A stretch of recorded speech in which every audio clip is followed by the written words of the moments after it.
Hello, नमस्कार दोस्तों। आप सभी का स्वागत है एक बार फिर से देवांश स्टडी में। मैं आशा करता हूँ कि आप इस लॉकडाउन में घर में ही होंगे और अध्ययन कर रहे होंगे, मेहनत कर रहे होंगे, समय का सदुपयोग कर रहे होंगे, क्योंकि समय एक बार निकल जाता है तो पुनः वापस लौट करके नहीं आता। इसलिए हमें समय का ध्यान रखते हुए और अपने अध्ययन में किसी भी प्रकार की रुकावट नहीं आने देनी है। अपना दूसरा टॉपिक है भाषा के प्रकार, कि हिंदी भाषा में भाषा के कितने प्रकार हैं। तो अध्ययन की दृष्टि से सामान्य तौर पर हम भाषा के प्रकारों में पढ़ते हैं भाषा के 3 प्रकार। पहला प्रकार है मौखिक भाषा। पहला प्रकार है मौखिक भाषा, दूसरा है लिखित भाषा,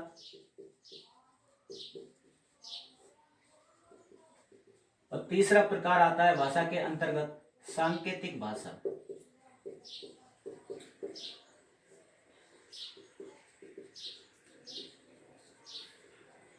कंपटीशन में नहीं, कक्षा 12 के सिलेबस में भी ये पॉइंट आता है भाषा के प्रकार।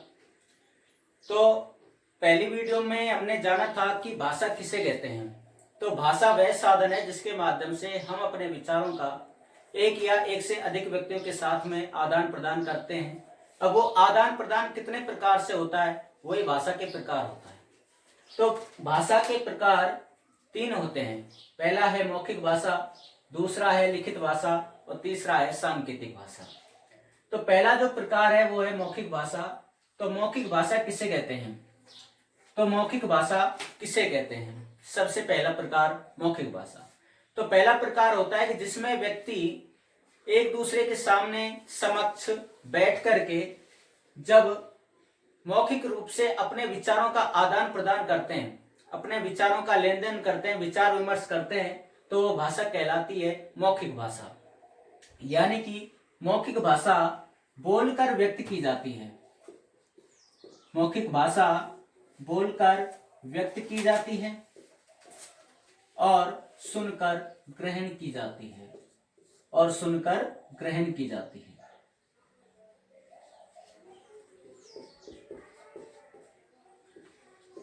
अर्थात जो भाषा बोलकर व्यक्त की जाती है तथा सुनकर ग्रहण की जाती है वह मौखिक भाषा कहलाती है। इस मौखिक भाषा के अंतर्गत यदि हम बात करें, इस मौखिक भाषा के अंतर्गत, तो मौखिक भाषा में आते हैं जैसे नेता के द्वारा दिया गया भाषण, नेता के द्वारा दिया गया भाषण,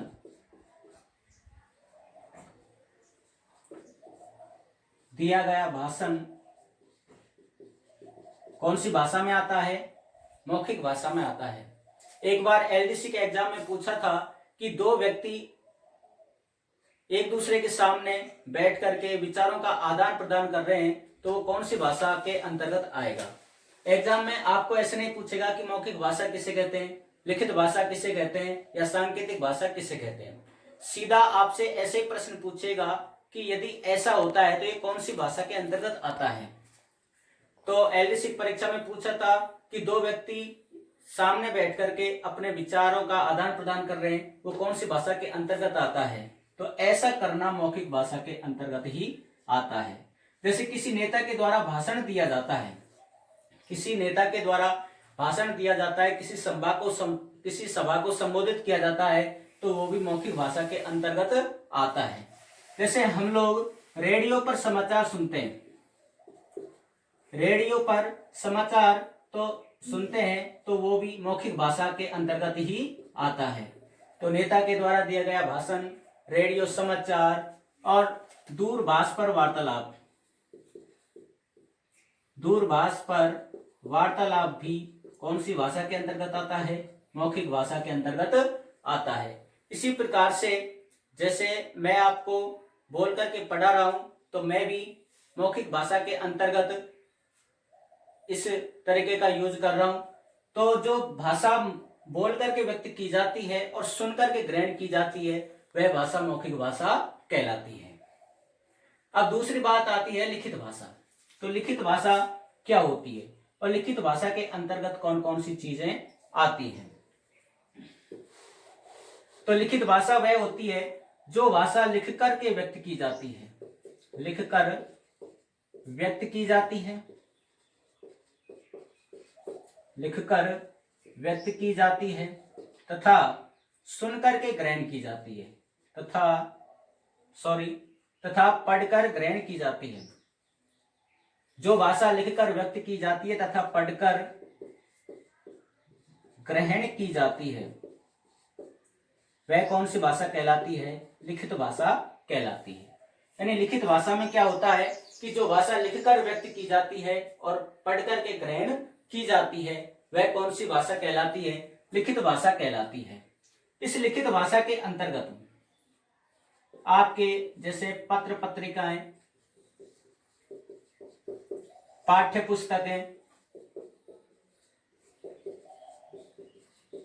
पत्र पत्रिकाएं, पाठ्य पुस्तकें या जो पुस्तक 3 माह में छापी जाती है या जो पुस्तकें 6 माह में छापी जाती हैं, तो जो 3 माह में छापी जाती है उन्हें बोलते हैं त्रिमासिक पुस्तिका, छमाही पुस्तिका, या जो वर्ष में जो पुस्तक छापी जाती है उसे बोलते हैं वार्षिक पुस्तक। तो कोई भी पुस्तक हो इससे कोई मतलब नहीं है। यदि हम किसी के मन के भावों को, विचारों को पढ़ करके ग्रहण कर रहे हैं तो कौन सी भाषा के अंतर्गत आता है? लिखित भाषा के अंतर्गत आता है।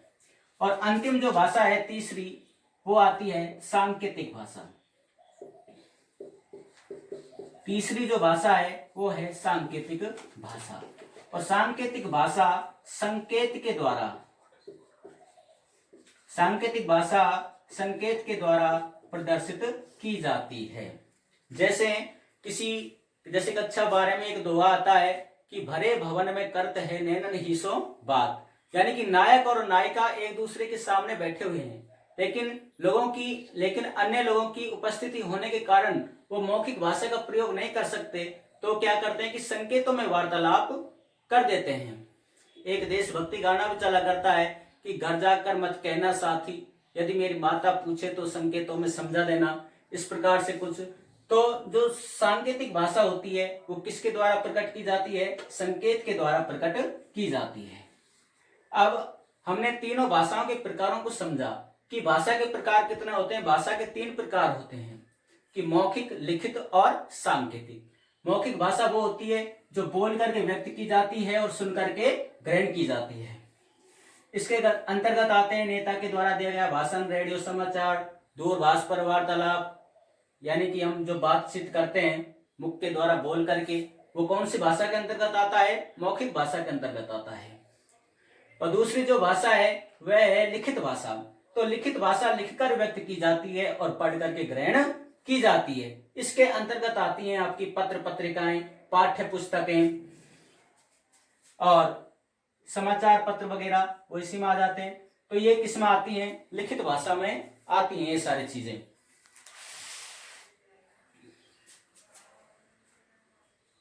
इस प्रकार से हमने तीनों भाषाओं का अध्ययन किया। लेकिन यहां से आगे बात आती है कि सबसे कठिन भाषा और सबसे सरल भाषा इनमें से कौन सी है। तो एक बार आप इसका स्क्रीनशॉट ले सकते हैं यहाँ पर समझने के लिए, पढ़ने के लिए, आसानी से पढ़ते रहेंगे आप लोग। आप सोचिए कि इन भाषाओं में से, तीनों भाषाओं में से मौखिक, लिखित और सांकेतिक भाषा में सबसे कठिन और सबसे सरल भाषा कौन सी हो सकती है आपके हिसाब से? जरा अनुमान लगाइए। स्क्रीनशॉट लेने के बाद में मैं बताता हूं जी।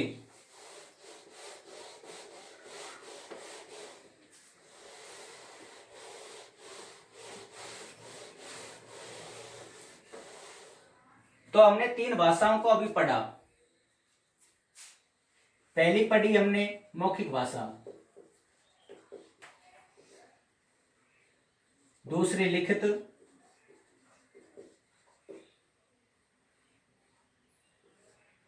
और तीसरी सांकेतिक।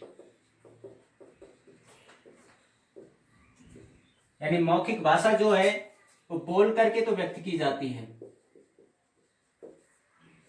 बोलकर व्यक्त की जाती है और सुनकर ग्रहण की जाती है। लिखित भाषा लिखकर व्यक्त की जाती है और पढ़कर ग्रहण की जाती है। और सांकेतिक भाषा संकेत के द्वारा समझाई जाती है। अब बात आती है कि इन तीनों भाषाओं में सबसे सरल भाषा और सबसे कठिन भाषा कौन सी है। तो मैं आपको बताता हूं कि सबसे सरल भाषा तो है मौखिक भाषा। सबसे सरल भाषा कौन सी है? मौखिक। और सबसे जो कठिन है वो है कौन सी? सांकेतिक। यानी कि जो मौखिक भाषा है ये तो सबसे सरल है, और जो सांकेतिक भाषा है ये सबसे कठिन है। वैसे दोस्तों एक बात बता दूं आपको कि इस दुनिया में सब कुछ बनना सरल है, लेकिन सरल बनना सरल नहीं है। इंजीनियर बन जाओ, डॉक्टर बन जाओ, कुछ भी बन जाओ, लेकिन इस दुनिया में सरल बनना बहुत कठिन है। क्योंकि हिंदी साहित्य में हम पढ़ते हैं तो इसका हम अर्थ लगाते हैं, स का मतलब सीता, रे का मतलब राम और ल का मतलब लक्ष्मण। यानी कि सीता जैसी पत्नी, राम जैसा पति और लक्ष्मण जैसा भाई बनना इस दुनिया में बिल्कुल भी सरल नहीं है। तो हम बात कर रहे हैं भाषा की, तो मौखिक भाषा होती है सबसे सरल और सांकेतिक भाषा होती है सबसे कठिन। क्यों होती है? कि हम किसी भी अपने मन के विचार को बोलना चाहते हैं और सामने वाला यदि हमारी भाषा को समझता है, उसको समझ सकता है, तो उसका अर्थ आसानी से ग्रहण कर लेगा।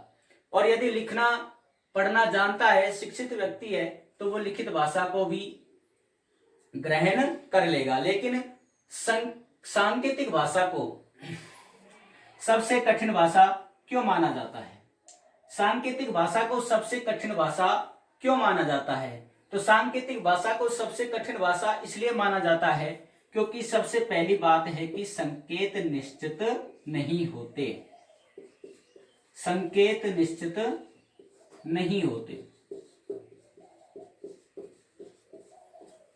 बच्चे खेलते हैं, खेलने के लिए जाते हैं और कहते हैं कि मैं ताली बजाऊंगा तो खेलने के लिए आ जाना, तो उनका तो संकेत है, लेकिन उनके जो पिताजी है उनको मालूम नहीं है कि बाहर ताली किस लिए बज रही है। तो इसलिए ये भाषा कठिन होती है। कौन सी भाषा? सांकेतिक भाषा। देखिए अब मैं आपको एक उदाहरण देकर समझाता हूं कि जैसे कि हम किसी प्रोग्राम के अंदर बैठे हैं और प्रोग्राम में हमको आनंद आया, किसी ने अच्छी लाइनें सुनाई कि ऑर्डर में ऑड बढ़े, गॉर्डन में गॉड बढ़े, फ्रोडन में फ्रॉड बढ़े, बांके बिहारी है, दाऊ जी के राइट हैंड, रुक्मणी के हस्बैंड और राधा के बॉयफ्रेंड बांके बिहारी है। इतना सुनकर के हमने क्या कर दिया? ताली बजा दी। तो हमें वहां पर किसकी अनुभूति हुई? आनंद की अनुभूति हुई। किसकी अनुभूति हुई? आनंद की अनुभूति हुई। क्या बजाई हमने? ताली। तो किसकी अनुभूति हुई? आनंद की अनुभूति हुई। दूसरी बात, पहली बात एक बार फिर से ध्यान देंगे कि हमने ताली कब बजाई? पहली बार जब हमें क्या आया? प्रोग्राम में आनंद आया। दूसरी बार अब देखिए हम किसी रास्ते से गुजर रहे हैं और हमें कोई आश्चर्य होता है या फिर हमारा मोबाइल फोन हमारे हाथ से गिर जाता है, तो हम एक प्रकार से क्या करते हैं, ये क्या हो गया? तो फिर वहां पर भी हमने क्या बजाई? ताली बजाई। तो पहली बार तो मैं ताली कब बजा चुका हूं? जब मुझे आनंद आया था। और दूसरी बार मैं ताली कब बजा रहा हूं? जब मुझे आश्चर्य की अनुभूति हुई। तो काम मैं एक ही कर रहा हूं, ताली बजाने का, वो संकेत के अंतर्गत आता है। तो एक तो मैं बजा चुका हूं, आनंद आया तब, और दूसरा आश्चर्य आया तब। तो इसलिए कहा जाता है कि संकेत निश्चित नहीं होते। तो इसके अंतर्गत सांकेतिक भाषा के अंतर्गत कौन कौन सी चीजें आती हैं? सांकेतिक भाषा के अंतर्गत कौन कौन सी चीजें आती हैं ये थोड़ा बाद में देखेंगे, लेकिन पहले हम देखते हैं कि ये सांकेतिक जो भाषा है ये कठिन क्यों है। क्योंकि एक तो क्या होता है कि इसके संकेत निश्चित नहीं होते, इसलिए ये सबसे क्या है? कठिन भाषा है। तो इसके अंतर्गत सांकेतिक भाषा के अंतर्गत क्या क्या चीजें आती हैं? तो सांकेतिक भाषाओं के अंतर्गत आते हैं जैसे गाड़ियों के हॉर्न। गाड़ियों की जो हॉर्न है वो कौन सी भाषा के अंतर्गत आते हैं? सांकेतिक भाषा के अंतर्गत आते हैं। दूसरा, एम्पायर जो होता है क्रिकेट के मैदान में, तो एम्पायर का जो संकेत है वो भी किसके अंतर्गत आता है? सांकेतिक भाषा के अंतर्गत। क्योंकि एम्पायर दर्शकों को बताने नहीं जाता कि खिलाड़ी आउट हो गया है, आउट हो गया है। वो सिर्फ क्या करता है? ऊपर उंगली करता है। इसका मतलब एक ही संकेत है कि खेलने वाला खिलाड़ी आउट हो चुका है। तो सांकेतिक भाषा के अंतर्गत गाड़ियों के हॉर्न, एम्पायर का संकेत, ये सब चीजें आती हैं। तो बात आती है कि सबसे सरल भाषा तो कौन सी हो गई? मौखिक भाषा। और सबसे कठिन भाषा कौन सी हो गई? सांकेतिक भाषा। तो फिर लिखित जो भाषा है ये क्या है? तो लिखित जो भाषा है यह सरल भी है और यह कठिन भी है, क्योंकि जो व्यक्ति जिस भाषा को सुनकर, जिस भाषा के भाव को सुनकर या पढ़कर ग्रहण कर सकता है, उसके लिए तो लिखित भाषा कैसी होगी? सरल होगी। और जो अशिक्षित व्यक्ति है, जो पढ़ना और लिखना नहीं जानता, उसके लिए यह भाषा कैसी होगी? कठिन होगी। तो इस प्रकार से हमने यह अध्ययन किया भाषा के प्रकार। भाषा के 3 प्रकार होते हैं, और जिनमें सबसे सरल होती है मौखिक भाषा और सबसे कठिन होती है सांकेतिक भाषा। और लिखित भाषा सरल भी होती है और कठिन भी होती है। इसी के साथ मैं इस वीडियो को यहीं पर समाप्त करता हूं। अगली वीडियो में मैं आपसे फिर मुखातिब होऊंगा। तब तक आप पढ़ते रहें, अच्छी तैयारी करते रहें, लॉकडाउन का पालन करते रहें। सभी को नमस्कार, राम राम।